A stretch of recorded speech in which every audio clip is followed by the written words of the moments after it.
لبيك اللهم لبيك لبيك لا شريك لك لبيك إن الحمد والنعمة لك والملك لا شريك لك.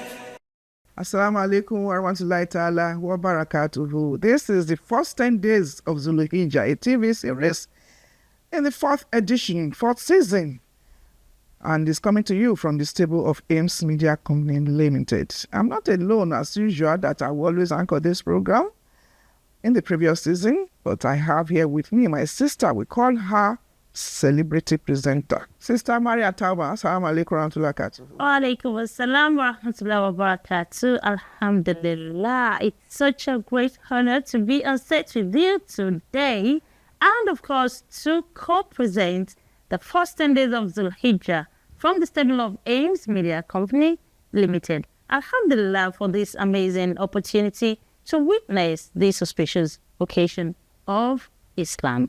Alhamdulillah, alhamdulillah, alhamdulillah, Rabbil Alameen. Now, how are we powering this program? We're powering it with our sponsors and partners and all the delectable gifts they have for us on set. From the likes of Zakat and Sadaqah Foundation with their food packs and the Eid meat, right? For winners. No worry, we'll get to that, but for now, let's just try this carefully. So we have food packs from Zakat and Sadaqah Foundation. We have the insurance 1 year Standard health insurance, and they are giving us 1 year health insurance An scheme entire for year. free. of all our through this season. winners. Yeah. Mashallah, that's amazing. We have Signature Group, There's the real estate estate company. We have Royal Flavors, Sumptuous Love, you know, to delight you and your family. What do you eat? Laro, Jordan, bread, whatever. So we And your have, delectable hijabs and costumes and yes, from Noble Scarves. So all these have been carefully put together for you to enjoy Eid al-Adha bi-iznillah. And the winners also have an opportunity to win 20,000 naira cash for each of the days, courtesy of Professor Ahmed bin Salahuddin. Didn't just stop at that. A copy of the glorious Quran for 10 winners for the season. So, what are we talking about today? It's the first edition. Today, being the very first day of Dhul Hijjah, we have none other than our Imam. He is the one in the most, how can I put this now? Let me the help you out. perfect way. Let me help you out. Well, you call him Imam. He's been an Amir of Mashallah. MSS Nigeria. Amir of the Companion. Should I go on and on? He's a lawyer. He's a business mogul. He's also in real estate. And most importantly, he's a former chairman of National Hajj Commission. Ustaz Abdullah Hassan. So you see, when I say that he's the one who is most perfect and Sure. most qualified To to talk about this discuss topic. this topic. We'll have him. Let's go on a short break. When we come back, he will be on set. Assalamu alaikum. لبيك اللهم لبيك.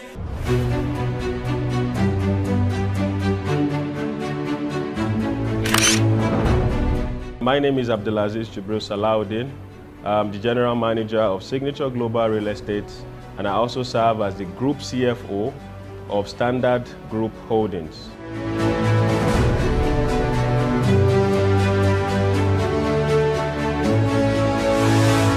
Signature Global Real Estate were part of a 4-decade-old group of companies. We're a real estate brokerage firm. We have our operational office here in Nigeria, and we also have our head office in Dubai. Our mission is to support Nigerian investors and also African investors as a whole to make an informed decision in making real estate investments. Standard Insurance Consultant Limited is a leading insurance brokerage firm in Nigeria. The company plays a leading role in Nigeria's insurance ecosystem by providing expert advice and tailored insurance solutions to individual businesses and organizations. So as a whole, for us the idea is to just continue to assist Nigerians and Africans to make good decisions when they are making their real estate investments right across the globe.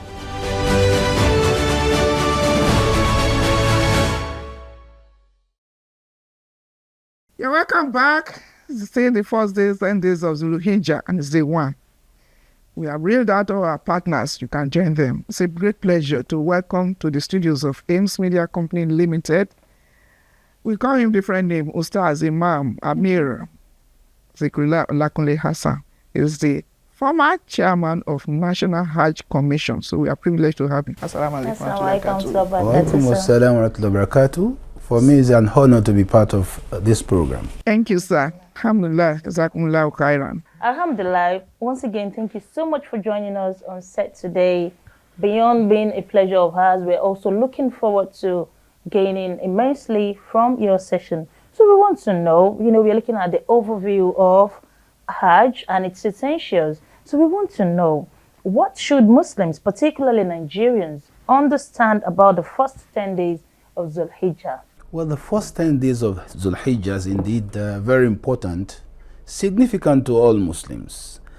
And this significance is, of course, based on the information given to us by the Prophet of Islam. With your kind permission, I'd like to quote an hadith when the Prophet ﷺ said, "Ma min ayyamin al-amalu salihu fi'a ahabbu ila Allah min hadhi al-ayyam al-ashir."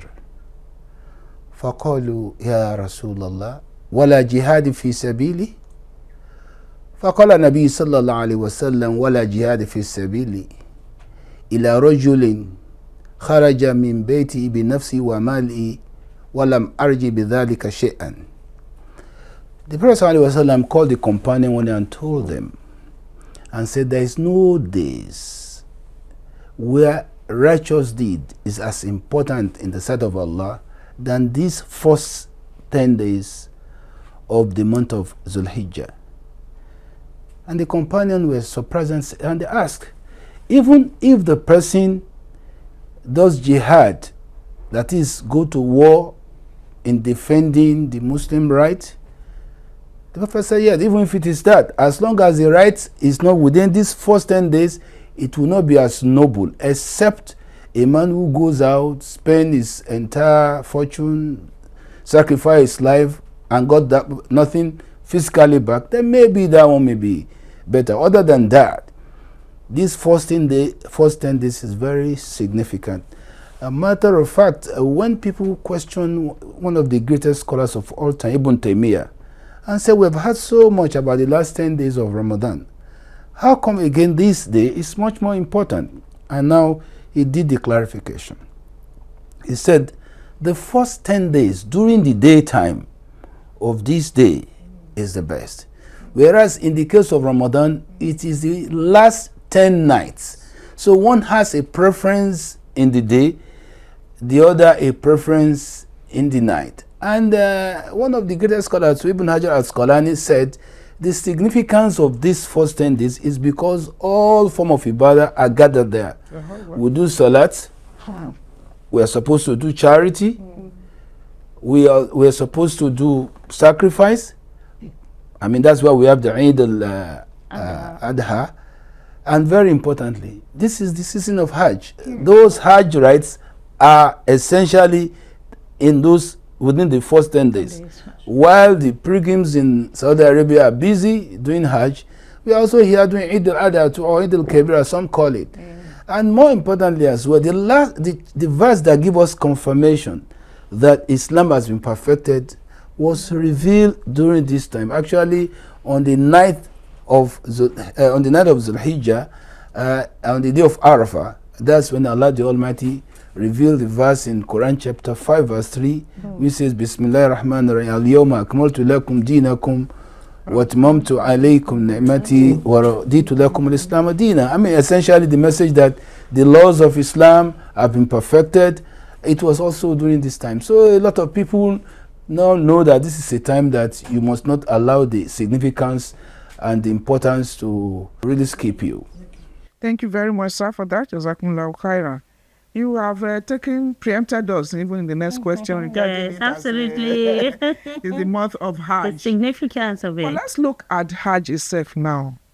A lot of people, now that the prices have skyrocketed, when you were in NACON as chairman, you pioneered Hajj savings scheme. How do you think that can endure?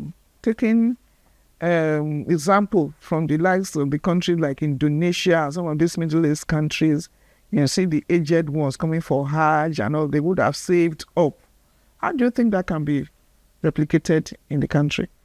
You see, in Nigeria, to be honest, there are a lot of anomalies going on when the state government get involved in sponsorship of many programs.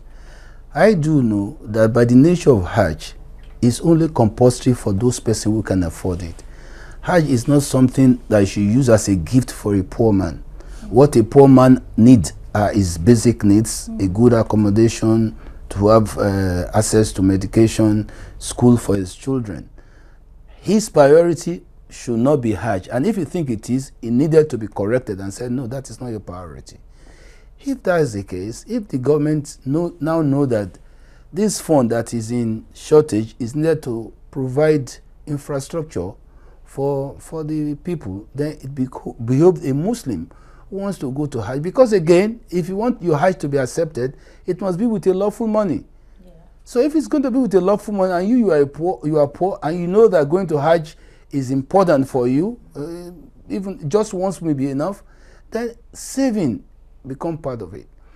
And you see, those who are really pioneer this Hajj saving scheme and have done it so well are both Malaysia and Indonesia. So when you have a pool of funds, that pool of funds become available for investment. So there's automatic return to those people who are savings.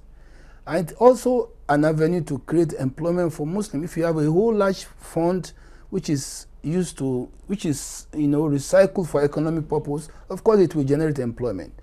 And then for those people who are saving, there's other advantage. It's supposed to be also a queuing system. I mean, you are saving, it's not up to it. You can wait another 2 or 3 years. If your money is completed now, maybe it does not mean you are going next year. It only means that you are now automatically in the queue. That is why they have done it so successfully in those countries that nobody can just wake up overnight and say, I'm going to Hajj this year. No, you must know the time you are going for Hajj. Wow. It could be 5 years, it could be 7 years, and sometimes, believe me, it could be 16 years. But you have saved and Allah takes your life, what happens? Because you get the reward based on you get your reward based on your intention. That's beauty of wisdom, actually. Yeah, that's the beauty, because the essential thing is the intention. Yeah. So I am sure that we have no option if we want to do it well. And now again, as you can see, Saudi Arabia has now decided to say that if you want to do any arrangement about Hajj, you have to finish it before Ramadan. Maybe a day will come, they will say you have to finish it a year before or 2 years before, because that's what will guarantee planning. Yeah. Because they know that, okay, in the year 2031, many number of people are coming from Nigeria. They will plan for Nigeria with that figure. So when we are talking of Hajj saving scheme, it's not just about the money side. We're also talking about the organization side, that it allows an effective queuing system that people know ahead when they are going. And so this kind of arrangement that is sometimes haphazard will be a thing of the past. Okay, let me just ask this. Sharing your experience now, relating with Nigerians, how would you position Nigerians in the area of Hajj performance? In the area of planning, in the area of, qualification to go for Hajj? You must have been inundated and all of that. We still have your visuals when you were in Hajj, 2023. So just share, tell us what's like. Well, we are Nigerians. We have our own strong side. We have our own weakness. I have seen somebody who is very, very poor, actually could not afford his rent. His children are out of school, and he wants to go to Hajj by all means. Sometimes it's questionable, because at that moment, Allah is not asking him to do Hajj. But for him, that is a dream of a lifetime. And any opportunity that he has, he just wants to capture it. And sometimes it's the pool of Hajj for Muslims. That's why you see some who have gone to Hajj for 20 times, they still want to go. It's a pool. There's a pool somehow, hidden pool that keep on asking people to come. But the truth is that such a person is not required to perform Hajj by Allah. It's not, because the Quran is very clear about it. This is only for somebody who have their wherewithal. Finance will be part of it. Your health will be part of it. Your situation will be part of it. You can't be in debt and be saying that Hajj is your priority.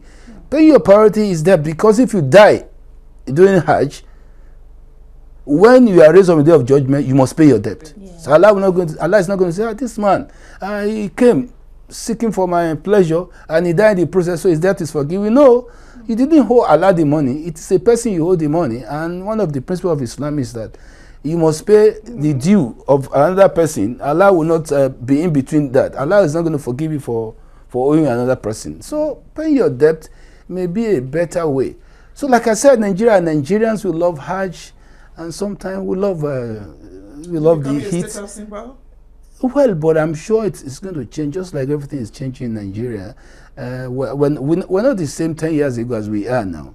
To be honest with you, I think gradually there's an improvement and we'll get to where we're going. I mean, I've done Hajj in time past that when you have to do it like Mulwe. I mean, when you are traveling, it has to be like Mulwe. Yeah, you have to jump inside the bus if you want to go. You have to jump practically. You have accumulated this experience both at the state level. You were 8 years chairman of State Previous Board before you transited to the national. Relate your experience based on the state, the federal, even international, because I know you've done a lot of research in this Indonesia and Malaysia you talked about. Well, first, there are reasons why people go to Hajj in Nigeria. It's for different reasons. Yeah. You know that if you have just called me Mr. Now, I'm okay with it. But there's some Nigerians who feel insulted. That he knows that I've gone to Mecca and he's addressing me as Mrs. or Mr. You can see that there's a real animosity between us. Yeah. She really hated me. Otherwise, why would she call me Mrs.? And she was referring to her as Alaja. You see the insult? With all the money I used to go to Hajj. Whereas it is just a West African phenomenon that we love title all the time. Yes. Otherwise, I am sure for most of us, if you ask me to fill a form and ask, is it Alaji, doctor, barrister, I will just put Mr. so that you know that at least I'm a man. I'm not gonna put the word Alaji there, but it has become something as part of us, and that explains why some people must put the golden teeth. That, in fact, you must know me in case you have confusion. I've got several noted. Well, maybe because I've never been able to afford. I cannot waste my money for such things. No, I won't do that. Let's go for a short break. We'll be back to conclude the conversation. لبيك اللهم لبيك عيد سعيد. Let's enjoy this happy day. عيد مبارك. Come on, let's celebrate. It's a few days to this year's Eid al-Adha. While many children eagerly await new clothes and warm meals with family members, some are silently waiting for hope. In Nigeria, over 18 million children have lost one or both parents. They face poverty, hunger, and uncertainty every day. These orphans are not just numbers, they are lives waiting for compassion from you and I. With your donation this Eid, you can bring light into their lives. With just 10,000 naira, you can feed and clothe an orphan, giving them a chance to smile. A meal, a new dress, a smile, and a reason to believe in tomorrow and humanity, courtesy of you. Eid is a time of sacrifice, love, and of sharing what we have with those who have not. During this Eid al-Adha, don't let them be forgotten. Let your giving be their celebration. Because when you give to an orphan, you give to Allah. Kindly donate a minimum of 10,000 naira to Zakat and Sadaqah Foundation to feed, clothe, and orphan. Be the reason why the orphans smile. You're welcome back. It is the first 10 days of Dhul Hijah, 1447 AH. And this is a program coming to you from the studios of Ames Media Company Limited. It's the first edition. Mr. Maria, how are you? How far so far? I've been enjoying the story that your mom has been telling us. So somehow, somewhere, I am very sure that our viewers out there are also getting the best time of their lives right on the set. We still have in the studio Ustaz. I choose to call him Ustaz. Not Amir. I know he's been severally Amir, MSS, Companion, Missioner. Ustaz Sukulai Hassan. You're welcome back to the program. Thank you. Now, first 10 days in Dhul Hijah. What are those characteristics that you will encourage people, particularly those who are not on Hajj? We are home now. Tell us briefly what we should engage in to maximize the benefits of these 10 days. Before you know it, You're right. Actually, specifically 9 days is allowed for us to fast, because it is unlawful to fast on the 10th day of Dhul Hijjah. If you fast on that day, you are not going to get any reward. Instead of that, you are going to get some negative. On the 10th day of Dhul Hijjah is the day of sacrifice. Nobody is expected to fast that day. But if you can fast from the 1st of Dhul Hijjah to 9, the better. Well, not everybody is a fan of fasting. So if you can't do 1 to 9, at least try to fast on the day of Arafah.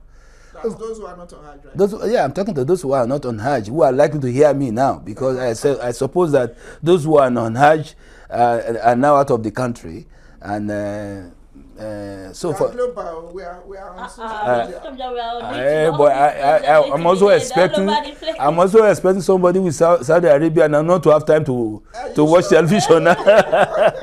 If he's very concentrating on Ibadah now. Yes, but nevertheless, let me first address those of us who are in Nigeria. So you do a lot of fasting. Do 1 to 9 if you can. If you can't do 1 to 9, do 8 to 9. If you can't do 8 to 9, do 7, 8, and 9. If you can't do those, at least short to fast on the day of Arafah. Now, a lot of nafla you should do now. Increase from what you used to do. If possible, try to go as near as what you did in the month of Ramadan. Also do Quran.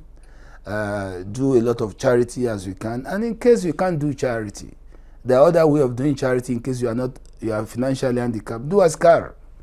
The Prophet has told the poor when they were jealous of the rich, he said, "Wa kullu tahlilatin sadaqa, wa fi kulli tasbihatin sadaqa." So when you do Subhanallah, Alhamdulillah, La ilaha, it is also sadaqa.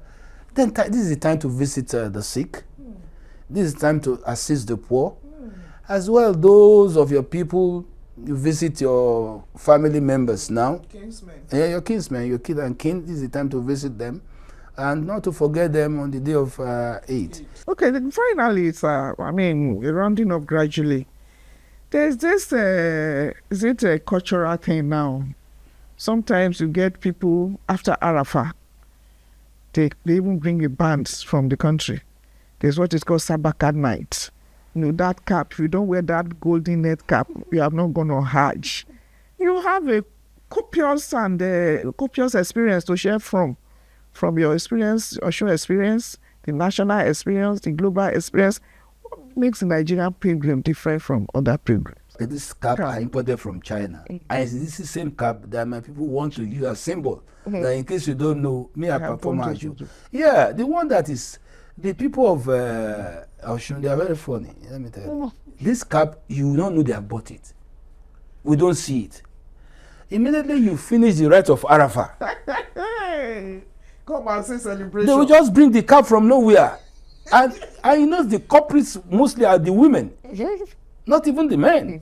The women that are not required to, which cap is not part of their fashion sense, no matter what country, no matter what faith. They will just bring the sabbath and put it on, and the dancing will begin. I've been able to defeat my enemy. I have performed Hajj. You know, this culture, I'm sure it's reducing, and I hope that in future, as our people are getting more enlightened as to the business of Ibadah, I'm sure this kind of funny, very funny and embarrassing and sign of illiteracy of the deen will reduce. Inshallah. Inshallah. By the way, find out words from literacy of the deen, and that's what I want Imam to address for the very, to wrap this program off right now. Illiteracy of the deen. We find out that some of the people in Hajj, they have followed all the rites, they've done everything, but they still return being illiterate. What's your advice to them to, be able to maintain that state of that state of being a newborn, like the Prophet has described them? For those who are performing now and those who want to perform in the future, we shouldn't forget that the deen of Allah is, as Allah says in the Holy Quran, you're supposed to worship Allah until your last breath.